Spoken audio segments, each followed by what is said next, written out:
Welcome to the Welcome Wagon, the drinks podcast that starts with a single word. Where I'm Joe Fattorini and I'm joined, as ever, my co-host Maya Samuelson. And this week we are going to be talking about one word, bitter. Bitter. I'm not bitter. Well, it sounds like I possibly am.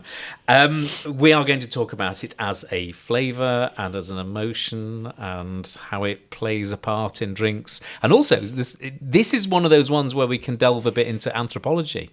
Why do we sometimes like and not like bitter? As always, the Welcome Wagon is brought to you in partnership with Riedel.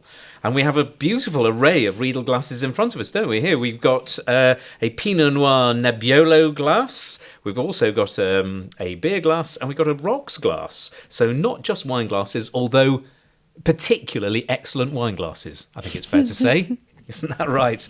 But I can't help but notice you don't have a glass in front of you, Maya. You've got a cup of coffee. I'm starting with coffee today. Now, I'm going to ask you, okay. We're going to do the coffee test here. Have you ever heard of the coffee test? No. So this is a test by a guy called Tim Hanni, who's a master of wine in America. And he asks people these various questions. And it's particularly when you want to find out what sort of wine someone likes. So how do you take your coffee? Is it espresso? Is it like a flat white, like a strong cappuccino, a latte? Or is it mocha latte frappuccino with almost no coffee in it? Flat white. It's a flat white, so quite strong on the coffee. But also always with milk still. Always with just a little bit of milk. I haven't grown up yet. Can you? That's really I'm on my way. We're going to deal with this in a minute. So it's getting less and less milk. Right now when I'm pregnant, I'm drinking with a lot of milk again. But then... Because I'm more sensitive to bitterness when I'm pregnant. This is everything we're going to talk about today. Like everything. This is amazing. It's going to be a very fun episode. Because when women get pregnant, your sense of taste is heightened. It's changing as well. And bitterness in nature is normally an indication that something is poisonous. Yeah. So you become more sensitive to poisons. Interestingly, there's a great friend of mine, Helen McGinn, and when she was a buyer at Tesco's in the UK, they used to gather together a panel of pregnant women to taste wine. They didn't drink it, but they tasted wine because they were so sensitive they could pick out faults better than non-pregnant women. What I think is interesting is that a lot of people told me that when you get pregnant, you are going to be a much better wine taster because you're going to be able to feel much more, sense much more easier. But for me, that was already tasting a lot of wines. For me, I have been worse. I got worse because everything is different. Yeah. For me, it doesn't taste the same anymore. For me, I don't think I needed, to feel the absolutely every small thing in every wine. I was used to how I felt, and now when I feel more, it doesn't feel the same.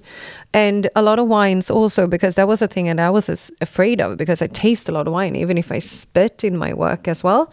I taste a lot of wine, and I was like 9 months without trying or drinking a really good wine, but you don't want wine, which is very cool. You don't feel it. You don't longing for wine, which is crazy. Your body is just telling you that this is not good for you, so you don't want. It's still fun to taste, but when I taste it, the aromas I'm starting to get used to the aromas now, and now it's almost 60% done, so it took a while. So now I'm used to the aromas. But on the palate, the wines, especially the reds then, the astringency is so much more powerful for me, and I don't like it at all. And the acidic notes is also much more powerful. So normally it just tastes sour. It doesn't taste good. But it's interesting how you do... Tim Hanni's test, we do the coffee test. This is fascinating. He asked people this coffee test, and he said people broadly fall into kind of three groups. And I'm holding my hand up for people because I've got my sort of three fingers. My little finger is deliberately attached next to my ring finger on one side because this is important. So in the middle is about 50% of people who have an average number of taste buds. And they quite like cappuccino, and they like Merlot and Sauvignon Blanc. Often there's this question of, can you taste the difference between Diet Coke and non-Diet Coke? Yeah. I can't at all, but lots and lots of people can. And so this is this sort of division. Now, what he points out is that we have a very broad range of the number specifically of bitter sensing taste buds. So my index finger is people like me. So we are really bad tasters. Which coffee did you like? Well, I really like really, really strong coffee. So espresso. Yeah, like espresso. Yeah? And I can't tell you what the difference is between Diet Coke and Coke. Interestingly, a lot, and that's why it's interesting, you quite like quite strong coffee. People who are really into wine often have relatively few taste buds. The taste bud does the same thing, but it's just like the volume is turned down for us. Whereas at the other end, people who like lattes find Diet Coke quite metallic. They don't really like brown spirits. They have loads of taste buds. And so often very expensive wine is not that pleasant for people who have very sensitive palates. They have amazing palates that just, it's too much. It's like there's too noisy on their palates. And Tim Hanni's test is quite a useful one. I mean, it's not definitive. You can overcome it and you get hypersensitive tasters. There's a weird one, which is this little group where my little finger is. It's about 5% of people. And they have very sweet palates, incredibly sweet. Now, this is the weirdest thing I've ever seen. Tim Hanni, I'm with him, and he is chatting away to people, and he finds men who have very sweet palates. And he said, ring your mother. And this guy's like, rings his mother. Why am I ringing my mother? And he's no, ring your mum now. And he rang him up and he said, tell your mother that you're really sorry. And they said, why? And he said, because of all the morning sickness. And he said, I've heard mums cry down the phone because they remember it as so horrific. The men who have very sensitive, sweet palates always have mothers who are incredibly afflicted by morning sickness when they're pregnant with them. And I was nobody so knows why. sick. Yeah. I was also so sick. So my kid, my son, is probably going to get that then. Could But be. so when you are very sensitive to sweet, as you say, what is it that you feel the sweetness sooner, or which way around is it? I think one of his arguments is that what we do, and I think this is very important on a subject of bitterness. Bitterness is a learned taste. We naturally don't like it. It's genuinely telling us that things are poisonous and we probably shouldn't be eating them. And a sense as a sort of marker of our social status, we learn how to like very bitter things. And naturally, some people, probably like me and you, find it easier than others because we don't really have that many taste buds, and so we don't really pick it up. But we underestimate, and there is a tendency for people to look down on, particularly in wine, everyone who likes a sweet wine, who likes the sort of off-dry sweet wine, White Zinfandel, and to be awfully sneery about it. Actually, that's just what some people really love the taste of. And they are being much more honest with their palates to say, I like an off-dry wine. But so your pinky finger, the 5%. Yes. Was that if you have the sweet palate, as you say, if I eat a sweet cookie and the person with the sweet palate eat it, which one of us will feel it's sweetest? I think it's more a sense that they really, really like it. Oh, they like it. Yeah. They really like it. And okay. they really don't like bitterness. Okay. And I can't eat very, very sweet things. So I quite love, like black chocolate. If I'm going to have something sweet, it'll be very, very high cocoa black chocolate. I love both. We ought to go and try some drinks whilst we're here. Yes. Can I do I'm going to do a little experiment, because we're going to do experiments, aren't we, with each other? Yeah, this episode is going to be a lot about the experiments, About actually. experiments. So I've got just got a red here. Oh, I've managed to go and ruin the capsule. There we go. So I'm going to just pour a bit. And what we're going to do is I'm going to apply some sonic seasoning here. Okay. So we're pouring this into the Pinot Noir Nebbiolo glass. So it's in a glass of Italian red. You can have a swirl and a sniff. Now, whilst you're swirling and sniffing the high tech here, what I'm going to do is on my phone. Oh, I'm nervous. Right, what I want you to do is to sniff Am I it. supposed to close my eyes or not? You don't have to. You just sniff Okay, it and just listen to this sound.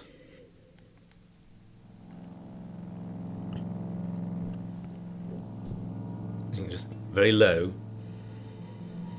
And I'm going to taste. Should I taste this one? Oh, no, don't want God. that. Don't want drum and bass.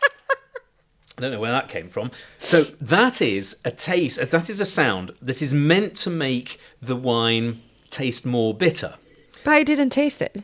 Well, Am I supposed to taste it before as well? Do you want to do it again? Yes, I want to do it again. We'll But do it so I again. taste it before and see how it tastes, and then I listen to the music and taste it. Okay, We'll do this whole bit again. We're going to do this a bit again. So I'm going to do an I experiment. think the instructions wasn't very good, so. Right, we're going to do an experiment. I want you to have a taste of this wine. Very nice. Supple. Yeah. Italian red. Got some tannin to it. Now, I want you to taste it whilst listening to this music. Okay? So here we go.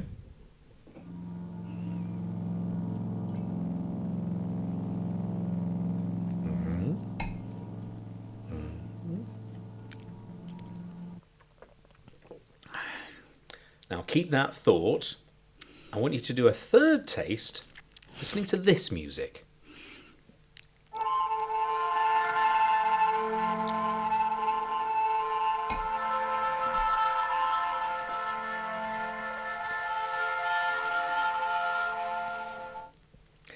Now what happened? When scientists tested people, the first low rumbly sound made the wine taste more bitter. More bitter, yes, it did. It did. It And did. the second The first one was more made bitter. it sweeter and softer when it had this sort of higher tones. And it's been described as sonic seasoning. that That's you can- crazy. Why? because the way we taste is multimodal. Yeah. So it depends on all these other things that come in and about. Yeah, in and this around. is like the same thing that we talked when we talk about if you have the best wine you ever had, you have it on the vacation because then you're happy and it tastes in another way. Yes. Is that could be the same thing that you a lot of senses affects your palate. And it's that is when you're on holiday. We talked about it in our rosé episode, Yes. our pink episode. When you're on holiday in Provence and you've got the beautiful sunset and it's warm and you're wearing a t-shirt and you're with somebody you love and you drink a glass of rosé. Oh my goodness, this tastes absolutely fantastic. It could be quite rubbish rosé, but it's going to be amazing because of your environment. That's the same sort of thing here, which means that you should be cautious in a way about what music you play if you've got people around and you're drinking really smart wine, because if it's got that very low rumbly tone, It's going to be more bitter. Then we need a juicy wine. don't play Brian Eno or Burial. If anybody's really into Burial, don't play Burial if you're drinking smart wine. You want to have something that's lighter and frothier to make the wine taste, unless you want to be really, really bitter about it. Isn't that interesting? It's very interesting. So, I mean, we often talk, obviously we've got these beautiful Riedel glasses. The glasses themselves change how we perceive wine because they change the aromatic intensity we get, they change how big the aromas are, they direct the wine into different parts of our palate, so that it Exactly. brings it in different ways. But sound does the same thing. It's a sort of aural Riedel, if there's such a thing. Crazy. You've bought some interesting drinks along as well, haven't you? I have a test for you. Oh, test! I have a test for you. Huzzah. So now I want to dive into the bitterness in the food. Because food and wine in combination, we have bitterness could be a dangerous ingredient when it comes to wine and combination with food. So if you have bitterness in your food, that will normally make the food more bitter and it will make the wine more astringent. So the tannins will come forward much, much more. And this is not just one plus one is going to make two. This is going to be much more than that. So this can actually destroy a food if you don't like bitterness. And even if you like it, maybe this is not the combination you would like to have. And a lot of people, as we talked about, are a little bit sensitive to bitterness. So this is not the combination to recommend. But I'm going to try it on you and see what you feel. So what I brought is endive salad. A bit of endive. Endive salad. And normally they are bitter. So if you try the wine first and you think about the astringency in the wine, the tannins in the wine, how much they feel. As we know, I'm a tolerant taster, so pressing them, but it's not excessive. But my mouth is astringent. And then we chew on the endive. It gets bitter. And now you taste the wine as well. I'm Again. going to tell you, it's not really nice. It's really harsh. It's just, you can see, if you could see this, or the people who are watching it, you can feel all your mouth is just drying out. You can try this at home. It's super dry, and the dangerous. Now we talk about dangerous things. With a bad combination, food and wine is very dangerous. But so what is the dangerous thing with the bitterness is that it will give you this reaction, but this is normally on the side of the plate. Yeah. So if you have a red meat that you grilled and you have some potato gratin or something on the side, this would love to have a red, powerful wine with a lot of tannins. But then you have an endive salad on the side, and that will totally destroy the wine. Completely. I mean, honestly, you could turn my tongue into a belt. Yeah, it's been exactly. been tanned. It's quite raw and harsh, isn't it? This is the thing with food and wine, that a lot of this ingredients on the side could be the things destroying the dish. So if you think when you are eating food at home that the wine doesn't taste any good, try to taste the different things on the plate and see what ingredient or what produce that actually will react bad with the wine, because then you can maybe just take that away and keep drinking the wine. Otherwise, always have a backup wine. Just change it. It's a bit like that rule at Christmas. Somebody said when you got Christmas, I mean, obviously, this is particularly in the UK where people have turkey. And somebody says, well, what goes with turkey? Because everything goes with turkey. Don't worry about the turkey. Match it to the side ingredients. Yes. So stuffing, small cranberries. sausages, cranberries. Those are all the things that you need to match the wine with. Because the turkey's kind of a foil. Doesn't really make any difference. And this is very true. The side dish can completely kill the main ingredient. Yes, which is also sometimes very easy to take away as well. So if you feel that your wine is not reacting very good with the food, try everything on the plate. But so things where we can have a bitterness in food, it is in salads normally, it is in raw vegetables, green pepper is a lot of bitterness. We have in blue cheese a lot of bitterness, for an example. So be careful with this kind. Oh, in dark chocolate as well. That's utterly fascinating. I might have to go and do that again later on, but I'm going to let my palate recover. It will take a while. This was, I remember reading about this, and I sort of researched it a bit because I'm sort of love the kind of sociology of these ideas. The nature of bitterness is it's meant to be quite hard, and the point is it's quite hard to like, so that if you're able to demonstrate that you like it, then you become the sort of person of distinction, and it shows you. So often aspirational things tend to be, and it's a little bit like how being thin is really hard work. So people aspire to be thin because it's quite difficult. Enjoying bitter things is really, really quite hard work. So people aspire to like. It's like people who are very proud when they eat very spicy food. Yeah. Yes. That's a strange thing, though. It's quite a British thing. It is. I think it's a quite manly thing. It is. Yeah. And to show your power by eating something spicy. Interestingly, when there was sort of analysis of cocktails, and men's favourite cocktails tend to be really bitter ones, and they don't want. You've got some. I got some cocktails for us, but now, Joe, it's non-alcoholic cocktails, just because I was thinking more about me than you. But you will have one. That's absolutely fine. If I have your glass, you can. So you're going to give you my rocks glass there. Yes, but so one of the most common bitter cocktails we have is Negroni. Yes. And in Negroni we have Martini Rosso, vermouth, red vermouth. We have Campari and we have gin. Yeah. Equal parts. That's it. Very easy. You just stir it and pour it up on ice. Rocks glass. Super easy. And this is canned cocktails. Again, and I'm not going to be able to do She said she couldn't understand why people liked Negronis. She said, why would anybody want to drink something that tastes of coffins? Oh, that's the ice cubes done. That was an easy one. Okay, so I bought two different, and I want us to try it and see what we think about it. So it's one Americano, which is supposed to be it's not a Negroni, but it's without the gin. Wasn't the story that the Americano was quite popular? I think it was originally called a Milano Torino because it had the vermouth from Turin and the Campari from Milan. Or was it the other way around? And so that was its original bit. But Count Negroni, who weirdly, bizarrely, I remember this, he was a cowboy. Uh-huh. He was this sort of early 20th century figure in Italy. He was born in the late 1860s, I think. And he spent a bit of time in America, became a cowboy. And then he was an exotic character. He comes back to Italy and he used to go to this bar in Florence. And he thought that Americanos weren't strong enough. So he said, look, can the soda, get rid of the soda. I just want gin in mine. And and that's why you replace the soda water with gin. So I've got Americano. You have an Americano. Chin, so chin. It's a bitter cocktail that reminds you a little bit of a Negroni, but it's much...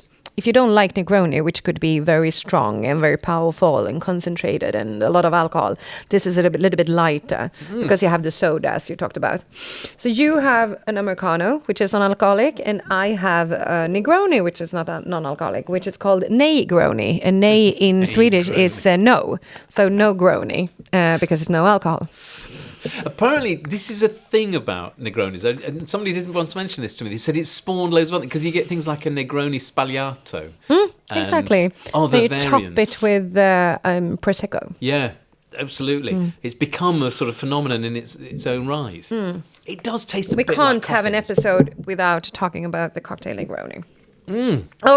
Episode about bitterness without talking about Negroni. Maybe we can't have an episode without talking about Negroni as well. In every Always comes back to it. every episode we're going to This talk is about it. surprisingly This is successful. good. I like this a lot. And I think for me that are used to drink drinks with alcohol and now are not supposed to drink anything with alcohol, I think the bitterness gives me an extra kick some way. Even if I'm more sensitive for it, I think almost everything that's non-alcoholic is sweet. It's a lot of sweetness all the time. So it gives me, I feel a little bit more like an adult when I drink something bitter again. Otherwise, you feel like a child all the time when you're pregnant. That is utterly fascinating. I mean, it's not like we pre-planned any of this. If it would be amazingly... No, there is some quite interesting research, I can't remember where it was, that there is a link between the taste of bitterness and maybe feeling bitter is the wrong word, but a sense of kind of reality and seriousness and not being frivolous. So that when you drink a bitter drink, to a degree, the sort of bitterness of adulthood kind of kicks in. And the two of them are in some sense related. I know this is true. The Chinese word for to suffer, if there are Chinese listeners, I'm clearly with it being in toned language, I'm going to completely mangle this. But I was with a really lovely sommelier, a guy called Yang Lu, who is a brilliant master sommelier and I think also master of wine in Shanghai. And he would teach me various bits. And he said, well, it's interesting because the Chinese word for suffer is qi ku. Is it qi ku? You got to sort of do it twice. And it translates literally as to swallow your suffering. And it's this kind of it's a turn of phrase about a metaphor about a literal thing. And so to suffer means, in that sort of sense, suffering is about how life is bitter and horrible. You have to swallow it and just keep moving forwards. And that you will become an adult and you'll become a grown-up through the metaphorical suffering and literal swallowing of bitterness. Okay. I mean, I think that's sort of how I'm sure people will write in and tell me I've got that completely wrong. Please feel free to write in. You can write in at our Instagram account. So at Drinking with Joe and Maya. Yes. Or just personally at Joe. Or Fattorini. if you want to learn more Chinese, please come to this podcast again and Joe will keep on learning you different languages. We might do wolfberries in a couple of weeks. But yeah, it's this really weird sense that it's more than just a taste. It's an emotion, and it evokes that kind of emotion when we drink very bitter things. I like that. We cannot go and talk about this without going and talking about beer, can we? No, we need to talk about beer, and which is cool because in wine we talk about the tannins because it reminds of a bitterness, even if it's not actually bitterness. But in beer we do have bitterness. Very bitterness, all from one place. In every beer, even if it does. the concentration is different in different beers. We learned Almost every beer have bitterness. only yesterday. I was vaguely aware, I never really knew, about when you apply hops. Because hops is the thing that makes it really bitter. Yeah, so hops is, you can use hops for two different things. You can use it for either make the beer bitter or to make the beer, give it aromas. And then depending on which hop you use, it gives different aromas. Normally a lot of citrus or tropical fruits, or it can give the beer aromas of woodiness and things like that. But it depends on when you put in the hop. So it's the same hop you use for the aromas and for the bitterness, but you put it in on different times during the brewing process. Absolutely. If you put it in during the sort of the boil, then you extract all the bitter character, but less of the aromatics. And then if you put it in afterwards, it's less of the bitterness. I think that's right, isn't it? Yeah. But more of these fragrant... And of course, you can actually go and do it both ways. You can go and put it in before and afterwards. Exactly. And now this is a Brooklyn brewery, special effects, hoppy lager. So it's hoppier than a kangaroo disco. And it's very hoppy. On the nose, I mean, I can smell it here. It's very citrusy. Very citrusy, pineapple, tropical fruits. I've had more bitter beers. This is bitter down the side. It's This was non-alcoholic as well. This is non-alcoholic, yeah. Oh, it is non-alcoholic. Yeah. No, I think, I want you to enjoy the drinks too. It's not massively bitter. This is probably more hops in the end. Because it was more hoppy on the nose, you were thinking it's supposed to be more bitter than it was actually on the palate. Yeah. And this is what's called, it's called a hoppy lager. When I was brought up in Yorkshire, where the national drink is a pint of bitter. Although, ironically, a pint of bitter isn't as bitter as a New England IPA. I mean, it is quite bitter, but I suppose it's, relatively speaking, more bitter than a pint of mild or something like that. But bitter itself isn't actually that bitter, really. It's just got that sort of refreshing kind of characteristic. But it's quite mouthwatering. I think that gives it some of that refreshing characteristic. Yeah, it does. But if you would like a very bitter beer, you are going for an IPA. That's the best one to look for. And it is... that does come back to one of those things of why we quite like bitter things in drinks anyway. They are frequently preservatives. So India Pale Ale needed the bitterness in it and the high alcohol in order to be able to get it to India. Yes, so that it wouldn't on the ship, so it wouldn't go kind of bad. Really great wines. I mean, if you ever get the chance to go and try very young first growth Bordeaux, it's often quite bitter, but then it will last for 50 plus years when it's really good. So great young red wines. I did a thing years ago. I failed the Master of Wine twice, but I was quite good on the tastings. And we did these tasting exams, and we were once given 2 glasses of wine, and they said to us, "We're going to tell you just a few things about this wine. It's from the same. They're both from the same grape variety, made by the same person in the same place." In the same year. And I said, all I want you to do is to tell me which one of these is more expensive than the other. I said, and there is a considerable difference in price between the two of them. So we went and tried these 2 wines.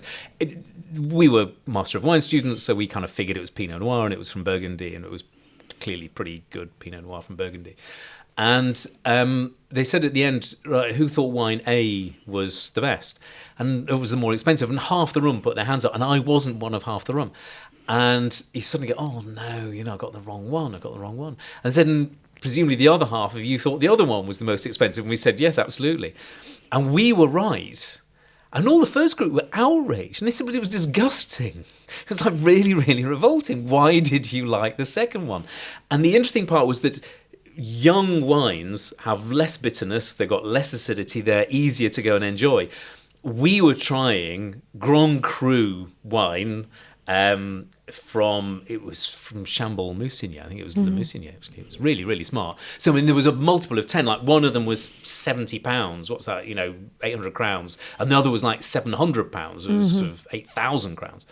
But of course, it wouldn't be ready for another 5-10 years, because that bitterness will give it the ability to... I mean, it's incredibly bitter and sour. Yeah, but that's the fun thing, I think, with bitterness is that if you have too much of it, I don't think almost anyone like it. But if you have enough of it, just it's going to give you another balance. When it comes to cocktails, I love cocktails with a little bit of bitterness in every cocktail. If you don't have it, you're kind of almost missing a component. Yeah. For you to get a bit like more layers, you get an extra layer of the cocktail. And it's the same with wine sometimes. True. It's also true in wine, and you get that kind of bitterness that comes out of fruit skins. And one of those bits I struggle sometimes with the wines from America, particularly very ripe wines, because they allow the skins to become so ripe there is no real bitterness to them anymore. They've just become incredibly prune-like, and so very soft and wallowy. And you don't get, it's a little bit how you need a bit of grit in the oyster to make the pearl. You've got to have something that pushes back. There's got to be a bit of friction in what it is that you're enjoying. Excuse me, sorry, you have to forgive me. This is a podcast about drinks, and I've just drunk quite a lot of beer. So if there's an occasional burp, I'm afraid that's an occupational hazard of listening to the thing. Now, one thing I'm going to try, I've just bought this. So this was I'm going to put it on my... Oh, you have something else? I've got one little thing. This is from a business called The Bitter Truth. The Bitter All Truth. natural nut drops and dashes bitter drink flavours. This has become a real thing, hasn't it, amongst cocktail bartenders? Is it it's not an Angostura? It's not an Angostura. It's incredibly... What is it? Coffee? Bitter nut taste. So I'm just licking off my palate. It's incredibly nutty, but very astringent. But it reminds you of Angostura, even if it's another palate. It was very nice. It's very nice. And so you can go and make, like you were saying with cocktails, when you don't have enough bitterness, you can use... Just a couple of drops. A couple of drops of that sort of thing on a pipette. And we've now both got stained, nutty hands. Oh, it looks nice. What is your favourite bitter drink? Negroni, I think. Maybe it's a boring answer. It's not a boring answer. It's all right. It's all right. Manhattan, I do love it in Manhattan as well. Like Manhattan. I mean, I feel Hemingway Martini is also really nice. I like a Negroni, but I don't make it with Campari. I really like it with Punta Mess, which I think is more bitter. More bitter. So it's a more bitter. Okay, you need to give me one of those when this baby is out. When the baby's out, we'll do a Punta Mess Negroni. It's very Milanese because it's named after. There's some story about how it's named after what it means, like a point and a half, and it's something to do with the stock exchange, I think, in Milan. And it was. So how do you like Havanas, Jägermeister, or that kind of bitters? Do you do them as a shot? At a nightclub-ish? This is a bit of a golden rule. If you get to the point in your drinking career where Jägermeister is a breakfast ingredient, it is time to go and speak to a doctor. Yes, because that's very true. But I do know quite a few people who've gone that far, and they're sort of good. But they always also, if they drink it in the morning, like Underberg, they say it's for the stomach. Yeah, Underberg seems to be. Do we believe that? I have had an Underberg for the stomach the next day, and Did it it does work? mean you can go skiing again, which tells you exactly where it was when I went and had an Underberg for the next morning. But sort of the only way I could get up the Klein Matterhorn was with an Underberg. Yeah, I think it's time for us to finish this conversation now. I think we have been talking. Yes, now. Well, we have to thank our brilliant sponsors for their beer glass and their rocks glass, and indeed this Pinot Noir Nebbiolo glass. Riedel, we love your glasses. They are bringing out the aromas and the characters, and indeed the bitterness in these drinks very, very well. They make everything taste utterly delicious. Join us next time for another dose of the Welcome Wagon. Cheers. Cheers.